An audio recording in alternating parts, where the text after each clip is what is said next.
భర్తలో సగం భార్య అన్నట్టు బ్రెడ్ ఆమ్లెట్లో సగం మా వారు నాకు ఇచ్చారు. 2 బ్రెడ్లు పెట్టి ఒక ఆమ్లెట్ వేసిస్తే అది కూడా తినలేక నాకు సగం ఇచ్చారు. భార్య అంటే ఎంత ప్రేమో. సో ఆదివారం కదా, కోడి కూరలో కోడిగుడ్లు వేసి వండుదామని గుడ్లు కూడా ఉడకబెడుతున్నాను. బుడ్డోడు జాకెట్ వేసుకొని మెట్రో స్టేషన్లో పరిగెట్టేస్తున్నాడు. మా ఇంటి దగ్గర రీసెంట్గా ఎల్లో లైన్ అయితే స్టార్ట్ అయిపోయింది. మెట్రో ప్రాపర్గా వర్క్ అవుతుందా లేదా చెక్ చేసి వద్దామని చెప్పి సరదాగా అలా చిక్పేట వరకు వెళ్ళాము. తీరా వెళ్ళిన తర్వాత మాకేం అర్థమైంది తెలుసా, ఎవర్రా మీరంతా అని అనాలనిపించింది. పోన్లే, ఇంత జనం ఉన్నారు కదా, మార్కెట్ సూపర్ ఉంటుందంటే తుప్పుపట్టిన ఇనుప సామాన్లు అమ్ముతున్నారు. అవి కొనుక్కోవడానికి కూడా జనాలు వస్తున్నారు.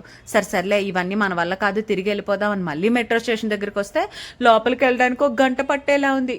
ఎంత జనం ఉంటారని తెలియక హ్యాండ్ బ్యాగ్లో 2 సంచులు వేసుకొని వచ్చాను. దొరికినవన్నీ కొనుక్కొని వెళ్ళిపోదామని. ఒక్క వస్తువు కూడా కొనుక్కోకుండా రిటర్న్ వెళ్ళిపోతున్నాం. ఈ బుడ్డోడిని అడిగాను, ఒరే చిక్పేట నచ్చిందా, మళ్ళీ వెళ్దామా అంటే నాకు నచ్చలేదు, నేను ఇంకెప్పుడు రాను అని చాలా గట్టిగా చెప్పాడు.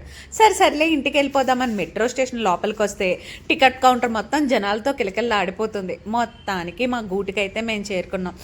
దీన్ని బట్టి మాకు అర్థమైంది ఏంటి అంటే, ఆదివారం చిక్పేటకి వెళ్ళకూడదు, మా ఎల్లో లైన్ మెట్రో అయితే బాగా పనిచేస్తుందని అర్థమైంది. Bye bye.